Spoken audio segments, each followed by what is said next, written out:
सभी विद्यार्थियों को नमस्कार। एक बार फिर आपका स्वागत है Bhagirath sir maths YouTube channel पर।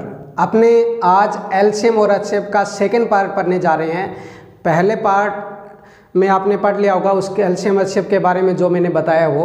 तो चलिए देखो, एलसीएम और एचसीएफ के बारे में ही हम चर्चा कर रहे हैं।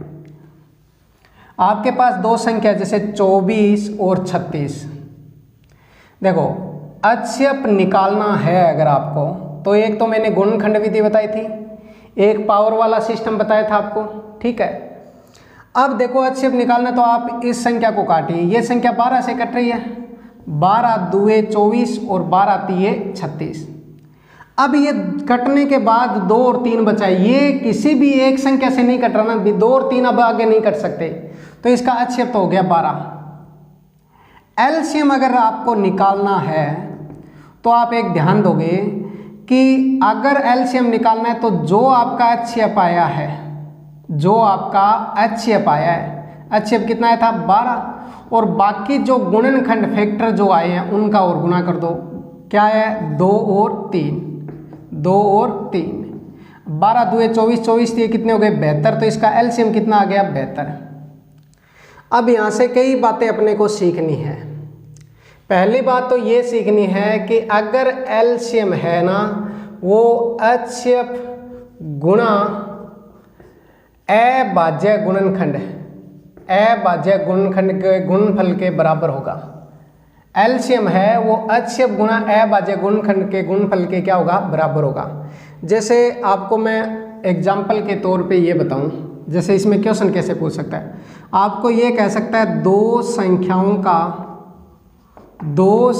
का अनुपात 2:3 है और एचसीएफ 12 है, तो एलसीएम ज्ञात करो।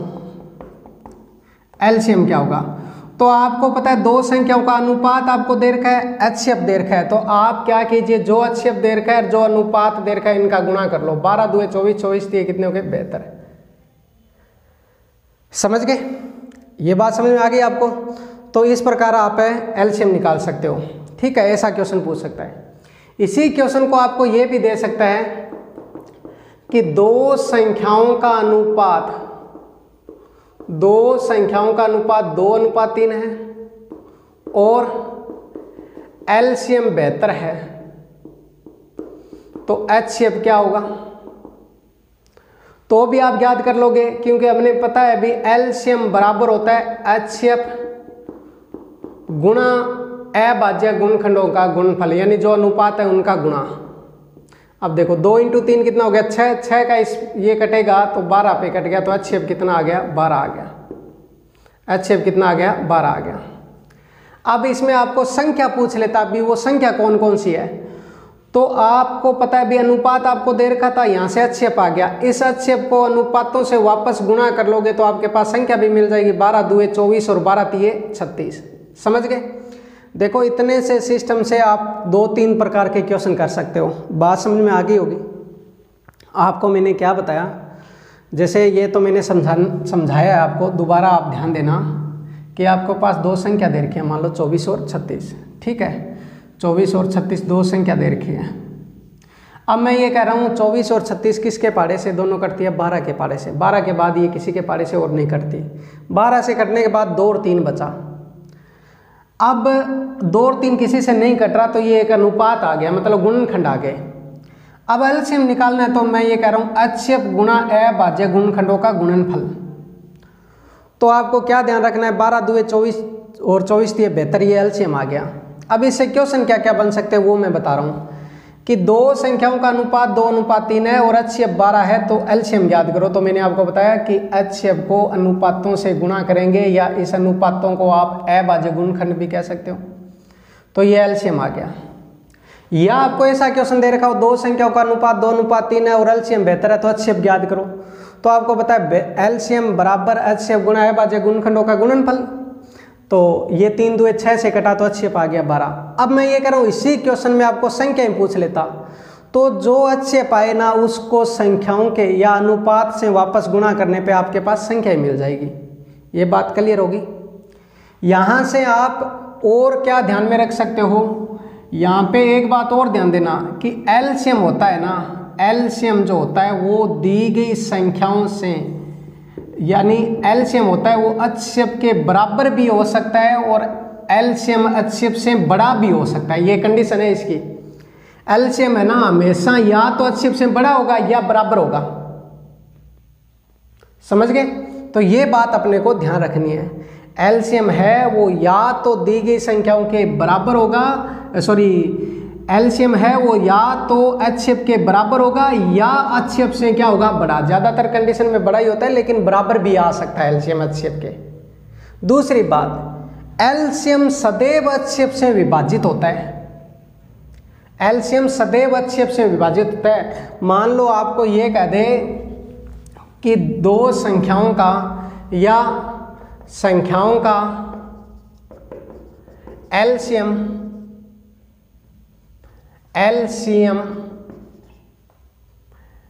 72 है तो HCF होगा। HCF होगा मतलब HCF क्या हो सकता है, आपको ऑप्शन में दे देगा 15, 20, 23 या मान लो 12। तो आपको ध्यान रखना है कि 12 का 72 में भाग जा रहा है, इसका मतलब संख्याओं का एलसीएम 72 है तो HCF 12 हो सकता है। ये संख्याएं HCF नहीं हो सकती अगर एलसीएम 72 है तो, समझ गए। कई बार ऐसा भी क्वेश्चन पूछता है, तो आपको ये भी ध्यान रखना है कि एलसीएम होता है वो हमेशा डिवाइड होता है, हमेशा विभाजित होता है पूरा पूरा किससे, HCF से, समझ गए। तो ये बात ध्यान रखना। देखो ये जो मैंने आपको बताया था काट कर अनुपात बनाना, अनुपात से वापस संख्याएं बनाना, ये बहुत इंपॉर्टेंट है और इस पे क्वेश्चन भी आपसे पूछे जाते हैं, समझ गए। अब देखो, अब इसी क्वेश्चन में हमने एलसीएम निकाला था 72 और HCF निकाला था 12, समझ गए। जैसे हमने संख्याएं मैं दोबारा लिखता हूँ 24 और 36, इसका HCF आया था 12, HCF कितना आया था 12 और इसका एलसीएम आया था 72। अब देखो आपको ये भी ध्यान रखना है कि दो संख्याओं का जो गुणनफल होता है ना, दो संख्याओं का गुणनफल होता है वो सदैव उसके एलसीएम और HCF के गुणनफल के बराबर होता है। एलसीएम और HCF के गुणनफल के क्या होता है, बराबर। जैसे दो संख्याओं का गुणा मतलब 24 × 36 बराबर होगा, इसका एलसीएम 72 है और HCF कितना है 12। ये गुणनफल सदैव आपस में क्या होगा, बराबर होगा। तो ये भी एक रूल है कि दो संख्याओं का गुणनफल सदैव एलसीएम गुणा HCF के क्या होता है, बराबर होता है, समझ गए बात ये। तो ये रूल आपको ध्यान रखना है कि दो संख्याओं का गुणनफल सदैव एलसीएम गुणा HCF के क्या होता है, बराबर होता है। कि एलसीएम और HCF का जितना गुणा होगा वही दो संख्याओं का गुणनफल होगा, समझ गए। अब एक बात और सुनो, आपको 3/5 और 7/15 ठीक है का एलसीएम भी ज्ञात करना है और HCF भी ज्ञात करना है। मतलब ये भिन्न है, भिन्न का एलसीएम और HCF ज्ञात करना हो, अगर भिन्न रूप में कोई संख्या दे रखी हो उनका एलसीएम भी ज्ञात करना हो और HCF भी ज्ञात करना हो, तो आपको एक तरीका याद रखना है। एलसीएम ज्ञात करना है तो दी अंशों का एलसीएम, दी गई संख्याओं के अंशों का एलसीएम बटे हरों का HCF, हरों का HCF, ये ध्यान रखना। HCF ज्ञात करना है तो अंशों का HCF और बटे हरों का एलसीएम, हरों का एलसीएम, ये ध्यान रखना है। मतलब जो ज्ञात करना है ना, भिन्न का जो ज्ञात करना है, एलसीएम ज्ञात करना है तो ऊपर पहले अंशों का एलसीएम निकाल लेना और बटे हरों का HCF। अगर भिन्न का HCF ज्ञात करना है तो ऊपर अंशों का HCF निकाल लेना और बटे में हरों का एलसीएम। जैसे देखो 3 और 7 का एलसीएम आपको पता है कितना आएगा, 21, और 5 और 15 का HCF कितना आएगा, 5 आएगा, ठीक है। तो ये 21/5 क्या आ गया, 3/5 और 7/5 का एलसीएम आ गया।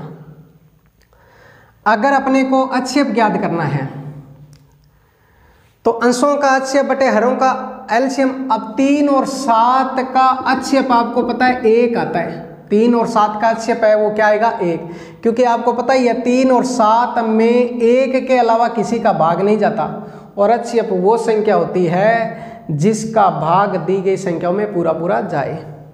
और हरों का एलसीएम तो 5 और 15 का एलसीएम कितना आ गया 15।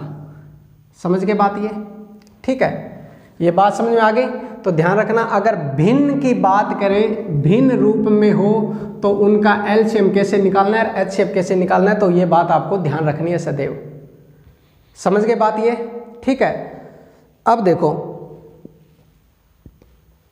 अगर पॉइंटों वाली संख्याओं का एलसीएम एचसीएफ निकालना है,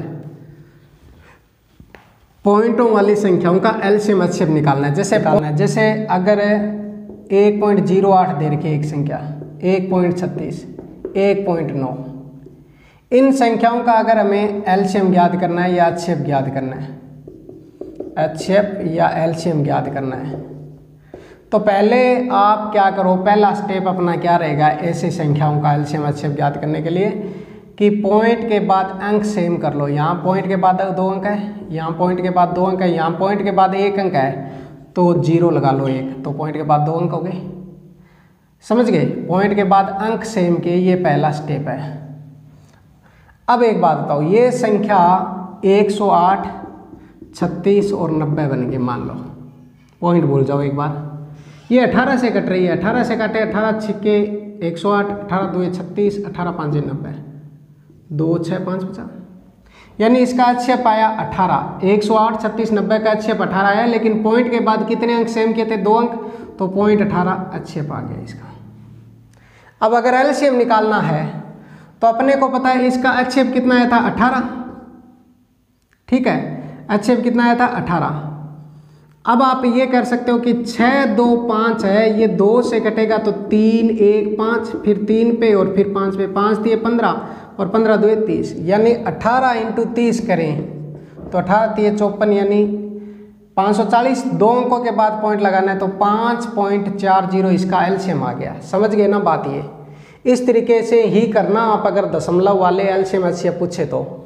कोई अगर इस तरीके से कंफ्यूज है तो आप ऐसे भी लिख सकते हो 108, 36 और 90।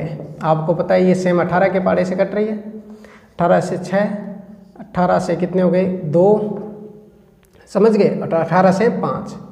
अब ये 6 2 5 ये तीनों संख्या किसी भी एक पाड़े से नहीं कट रही, इसका मतलब जहाँ तक सेम पाड़े से कटे वो तो इसका HCF होता है 18। पॉइंट के बाद 2 अंक थे, पॉइंट लगा दिया। अब हमें पता है 2 से कटेगा तो ये 3 1 और 5, फिर 3 से कटेगा 1 1 5, और फिर 5 से कटेगा 5 दिए 15 15 2 30, 30 को 18 से गुणा करोगे 540, लेकिन 2 अंकों के बाद पॉइंट लगाना है तो 5.40 आपका आंसर हो गया। तो ये इसका एलसीएम और क्या हो गया HCF हो गया। समझ गए बात ये बात समझ गए होंगे सभी।